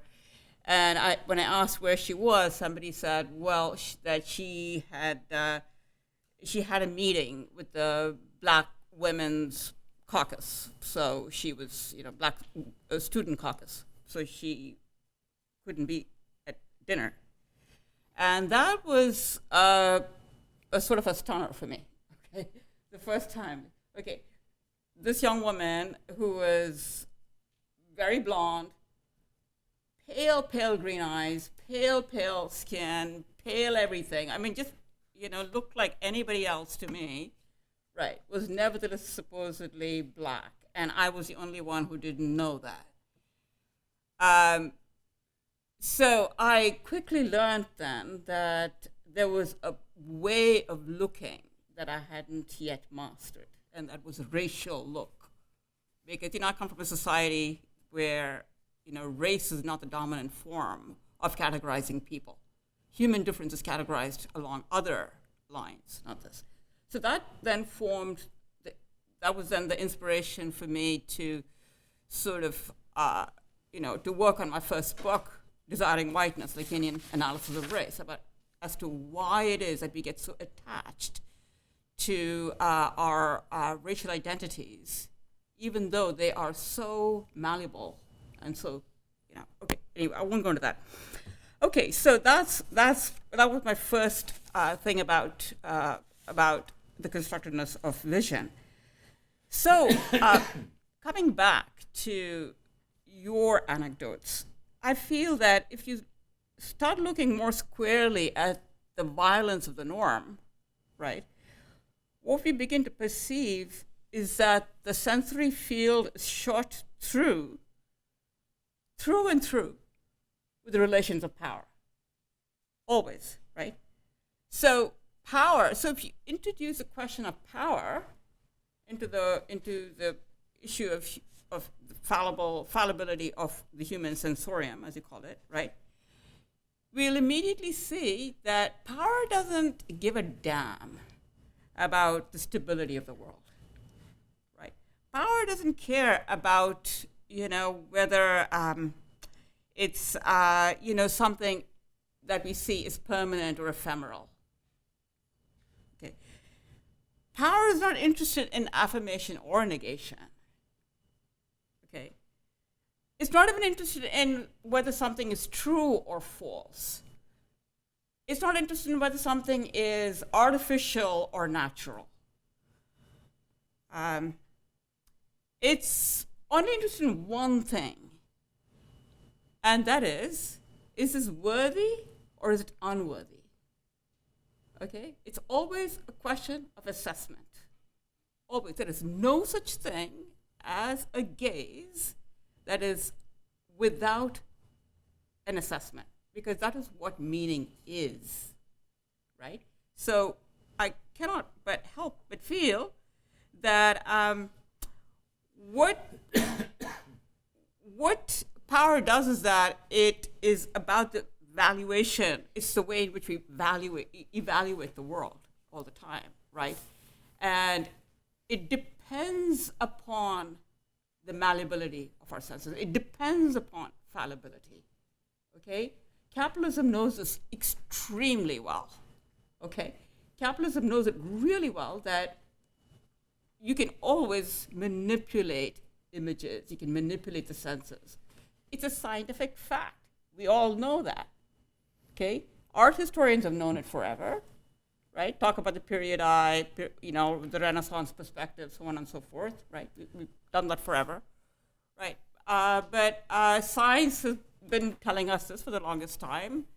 Vision, senses, every single sense is just, we are limited. Yeah, we know that. Capitalism loves that. Power loves that. It depends upon that fallibility, and it exploits that fallibility, right? So the idea that, we can somehow take comfort or console ourselves in our fallibility, I suspect may be false. Rather, I wonder if we mustn't ask, how is our fallibility being used, and to what end? And here is a psychoanalytic intervention. And how and why do we get so attached to certain fallible representations? Why do we get attached? Even when we know they're fallible, even when we know something is fallible, we are still attached to it.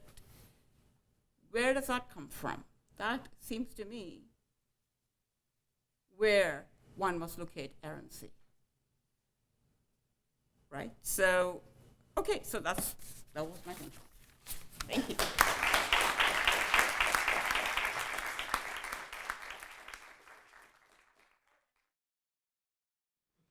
I must say it's very tempting to offer some comments of my own, but I'm gonna forego that possibility. Let's open it up to, well, actually, let's open it up to you first, if you'd like to say anything in response. No obligation, but I did want to offer you the opportunity. I mean, do I come back up here?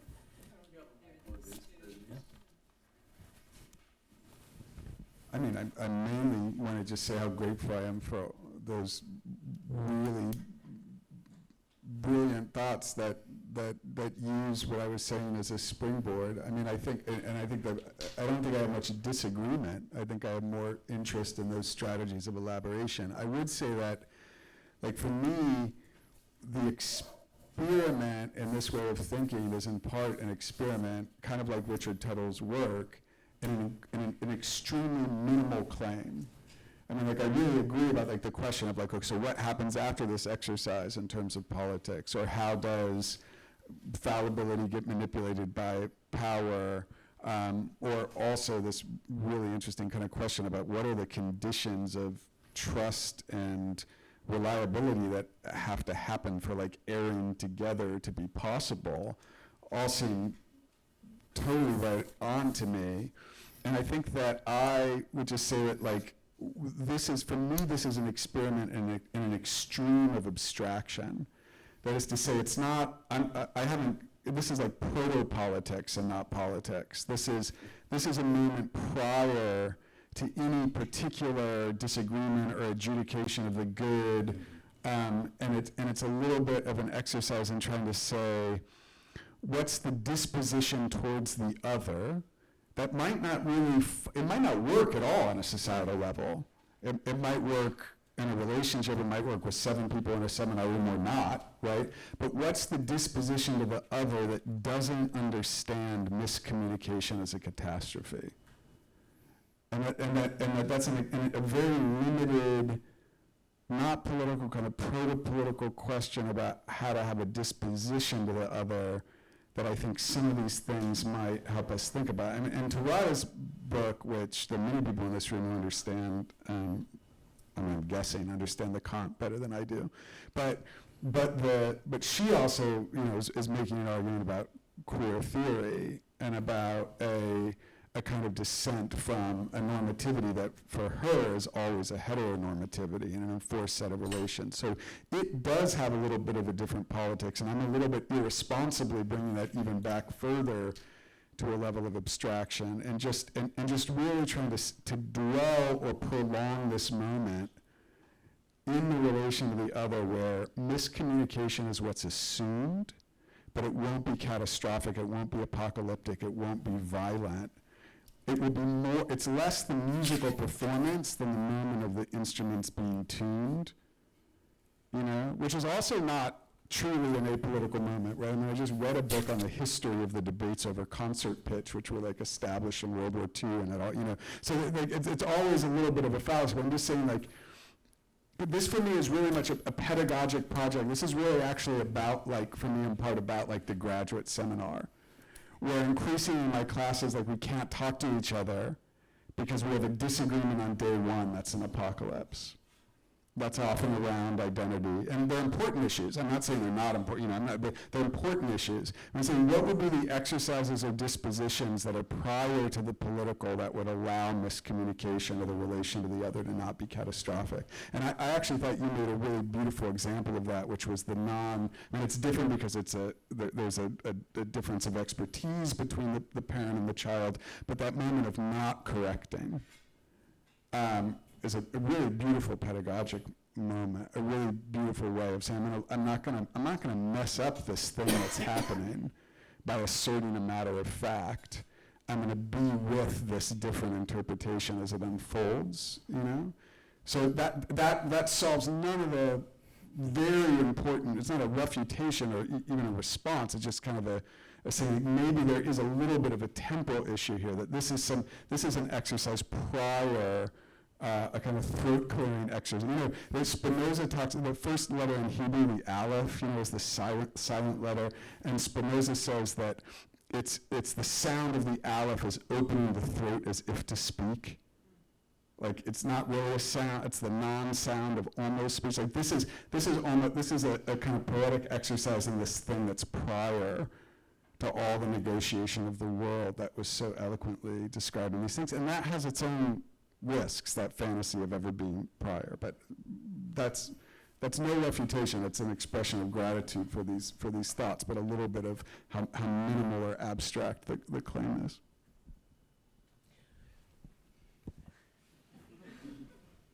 But could it be that what's prior is actually a more primordial intuition or intimation of the real, which on some level winds up being debased into miscommunication and misperception by virtue of all of the powerful forces that are in a sense conspiring to take us away from the fullness of reality? Yes, but no, I mean, that's beautifully put. But I think that the example, I mean, errancy, or the error is the very errant talk I gave shifts into the example of, like, non-cochlear listening. I think the hierarchy between the right and wrong breaks down a little bit into different ways of going on. It's not an error it's not an error that the drummer who is deaf, who experienced the vibrations, right? So like, I actually am comforted by the idea that there can be all the, actually kind of like non-hierarchical differences in the interfaces that perceive the world, but not really an assumption about one human configuration that's primordial and unalterable. You know what I mean? Like that's the alien, that's the utopian project of, like, the alien listening part. Like, you experience the music, you know, through your feet, I experience it through my ear. For sure. But we can figure out a way to communicate about the experience of that music, even though it's non-identical. There's a beautiful book by Helen Keller called The World I Live In, which I think really approaches the very issue that you're talking about. I'll ask one question and then I'll open it up to others. Why call it error? Why not just call it perception?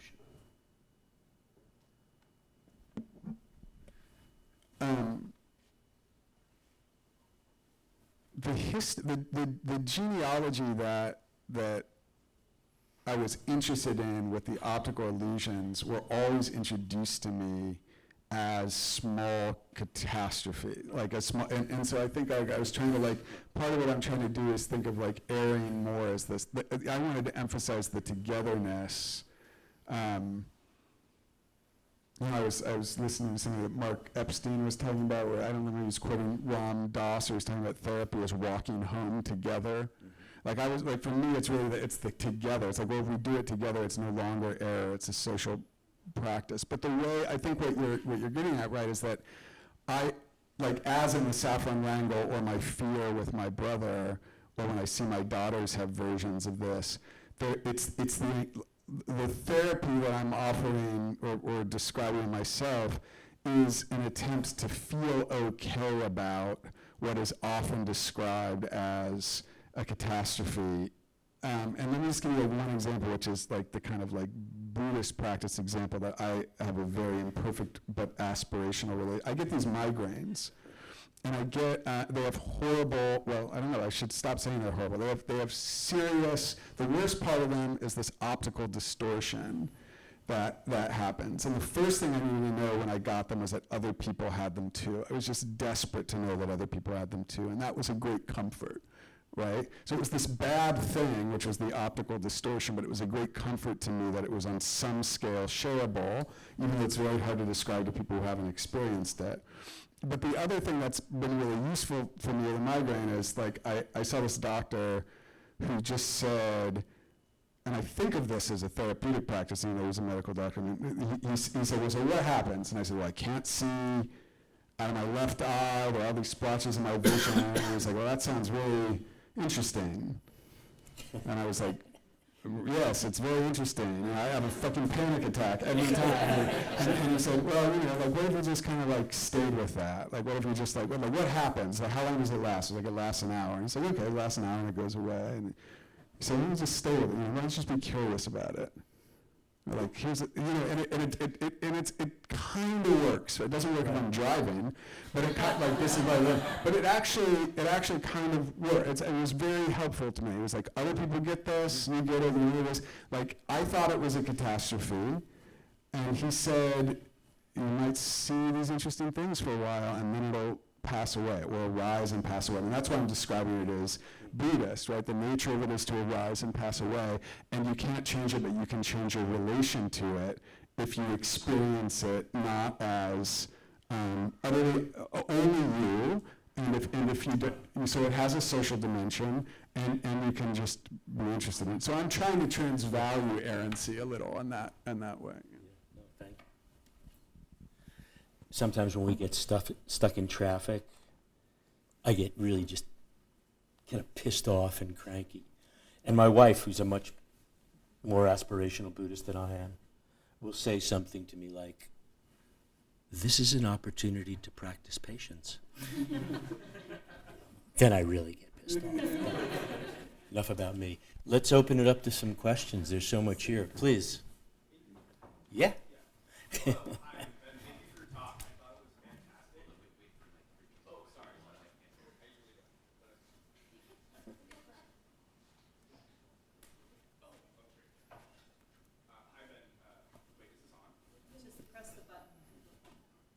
No? Okay. Hi, Ben. Thank you for your talk. I thought it was fantastic. I came here specifically for the weird, like, visual media curiosities, and your talk did not disappoint in that regard, so thank you. So my question really doesn't dispute the idea that optical illusions or, like, the ephemera, such as eye bubbles, provide some kind of utopian gesture. But maybe, I mean, I wouldn't even dispute is even kind of strong, but if I dispute anything, it's maybe more with the way, when describing these kinds of, like, you know, weird kind of in-between aesthetic states, you kind of seem to imply that if there is a utopian thrust in them, it's based on the fact that they represent a kind of biological limit to the potential crimes of normativity or universal concepts. So sort of two questions. The first one is just, is this inference of mine correct? Like, are you kind of even just flirting with this idea? But second, if so, do you think that there's do you think that this recourse to fallibility, rather than provide an opening against an increasingly totalized world, potentially closes it? And what I mean is, this gesture of maybe celebrating, does this gesture of celebrating biological finitude actually serve as a way to ensure that there is nothing open about the world's perception or consciousness. In other words, the kind of like, by elevating biological error, or like in this case visual, but it is a sort of, it's like a neuro process, right? By sort of celebrating or elevating that, are we actually kind of like yearning for a world in which the only kind of significant error is a kind of like, in your terms, like a computer error or kind of mechanical error, rather than like an ontological error or like a big ethical error?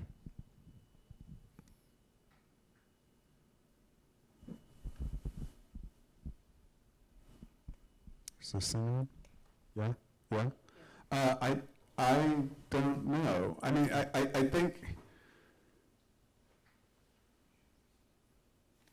think what's hard, so it's not, to me,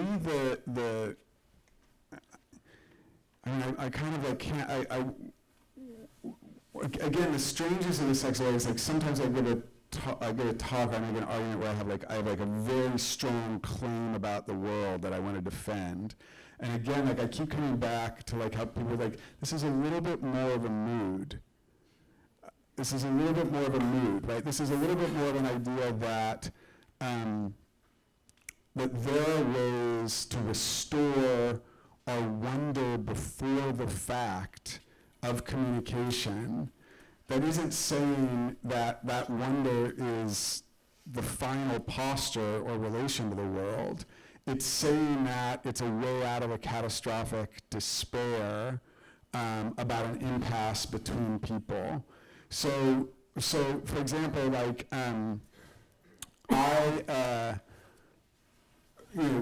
as I've read more about like auditory thresholds, I'm really taken by the fact that elephants communicate all the time at great distances with these waves of infrasound that are not perceptible to humans and can travel like hundreds of miles and through rock or concrete. And the way that they discovered that elephants were having these conversations is because somebody accidentally sped up a field recording, and then was suddenly like, what's all this noise? And then it turned out, and then of course they asked like indigenous people been around elephants, and they're like, yeah, of course, they talk all the time. And I mean, there's that book that Princeton published called The Sounds of Life, which is kind of a beautiful catalog of all these only recently perceived forms of animal vocalization that are present in the world. And my kind of boring answer, so like, my kind of like boring but I think true answer is that I'm actually involved in a project of looking for ways to defamiliarize human media as a way to restore wonder before what Redding and Shaw were describing as this flat ontology of all these different vibrations and waves that are traversing space. Do you know what I mean? And so I guess it sounds like I'm avoiding the question, but it's kind of almost like I don't really have an idea about. It's not an idea about like a stable ontology or the foreclosure of a certain set of possibilities in order to assert others. It's a sense of wonder before the immediacy of experience that makes communication a miracle, an exception, and again, militates against the idea that I think is our political condition. It might not be the political condition here, but it's certainly the political condition where I teach, in which miscommunication is an apocalypse. Miscommunication is the end of social relation. Again, it happens on day 1 or day 2 of the class, and the rest of the class is processing the fallout. Right? So I think I'm saying something kind of less philosophical, like less interesting than your question in a certain way, and as tempted as I am to try to engage, I'm kind of trying to like say that like, but I also I think disciplinarily, for me, like as a writer, there's something else that I just want to kind of mention as a tangent, right? Which is like I was raised on and internalized a series of avant-garde claims about what art was supposed to do in the world, which have not worked out empirically. right? That like disjunctive poetry is going to interrupt the smooth functioning of capital. It's going to be an ideological jamming mechanism, et cetera, like which didn't work. And in fact, like the language of political power now is full of disjunction and non sequitur and all those techniques that were considered avant-garde or whatever. And what I'm interested in is what would it look like to make a non-apocalyptic claim for the proto-political force of the arts and certain kinds of philosophy to renew our wonder before our capacities for communication. So I feel like everybody's saying these really brilliant things, and they're useful for me, and I'm kind of like returning, I'm kind of saying like, I'm not really saying that much, which I realize is kind of frustrating, but in this instance, it's actually like kind of my point, in a way, is to really insist, not that these other questions aren't, for these brilliant minds, totally worth pursuing, but it's to kind of like prolong the gap, dwell in the state of that very minimal significance, which is part of what Tarada's actually doing. She's not saying facts don't matter, and she's doing it in all kinds of complicated and contestable ways. She's not saying the facts of the world don't matter. She's saying what happens if we prolong the moment before we have to engage the questions of fact and value by tarrying with aberrant phenomena. And I'm trying to say, well, what might the value of that be pedagogically or artistically or maybe epistemologically, right? So I'm trying to weaken my claim in response to a very brilliant question, because I think it's a little bit truer to the very, there's a lot of words like mood or mild or therapeutic in what I'm saying, and it's hard to not say too much, you know what I mean? Like part of the challenge of a certain kind of criticism is to not say too much. So like when Michael Clune, who you mentioned is a great friend and lunatic and brilliant critic, wrote about Tarada, wrote one of the first really good things about Tarada, like I think it's actually, the piece doesn't work because he keeps making these huge claims for the implications of like the bubbles floating in revision, and part of the challenge is to have a language that says only like just a little about it, kind of like the bubbles themselves, but still makes that domain of consciousness shareable.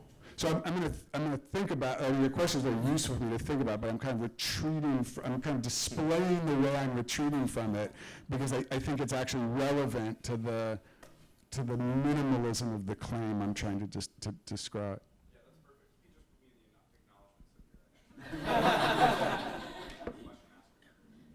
Do we in fact have time for one more question? Yes. Ooh. They're right next to each other. I'm not sure. I'll let them figure it out. Each of you do half a question.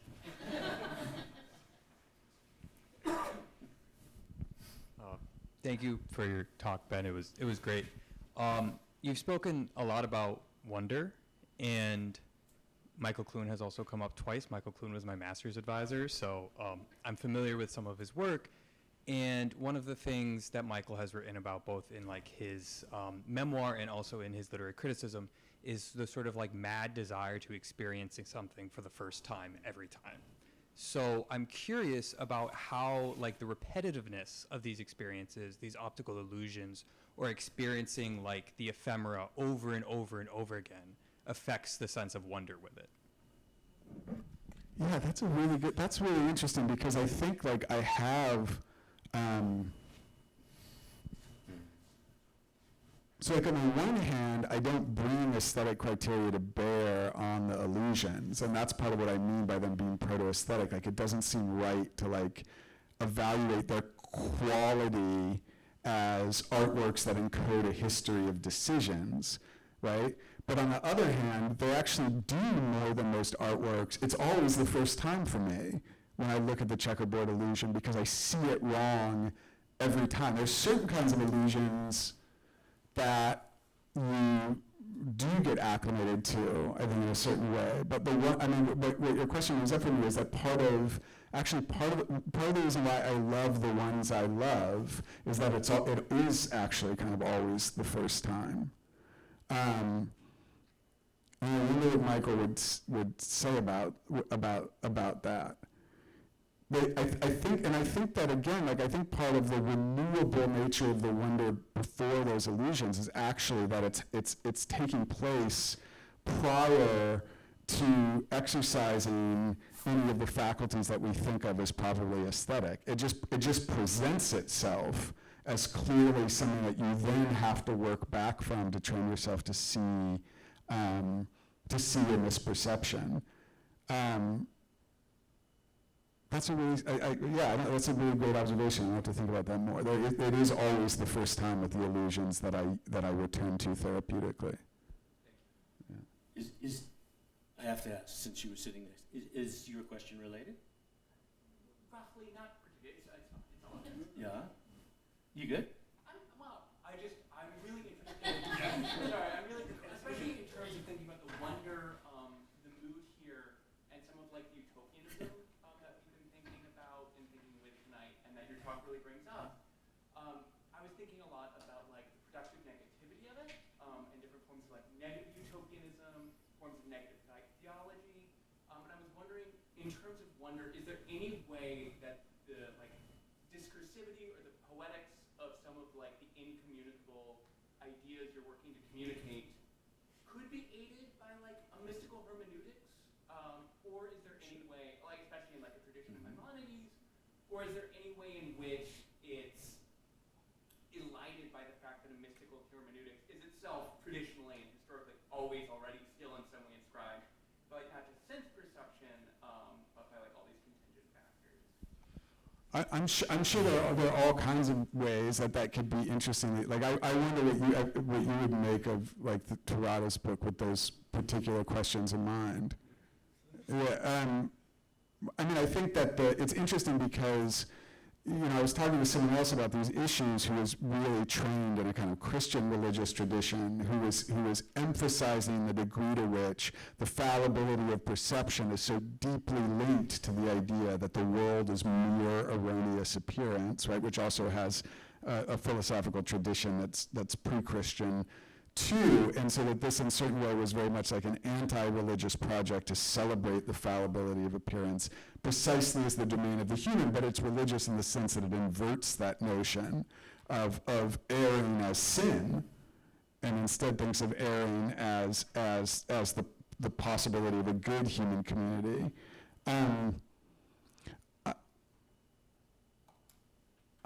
think that I think the thing about like the utopian, so because we mentioned Michael Clune a few times, something like pops into my head that's kind of well, so Michael is one of the ways he's influenced me is he's really good at making weak claims that smuggle in a stronger claim. And what I mean by that is like talking about like Keats and negative capability, which is I think a really good concept to put in the mix of this kind of thing. Like Michael says this thing, like all these literary critics have these passages about Keats that say that they listened to, they read the odes out loud and they were just like hypnotized by the beauty of the vowels. And then Michael writes things like, I've read them 7 times tonight and I was never hypnotized. Like he treats them as these like empirical claims.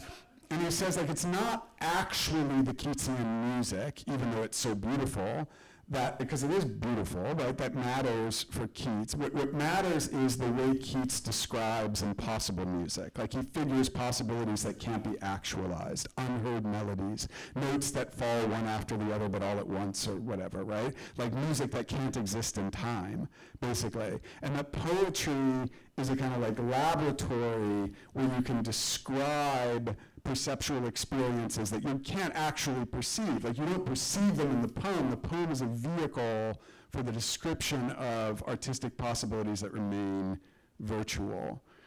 And I think that's involved, that kind of lesson is a little bit involved in my insistence on a weak claim. But I'm not really clear on the second part.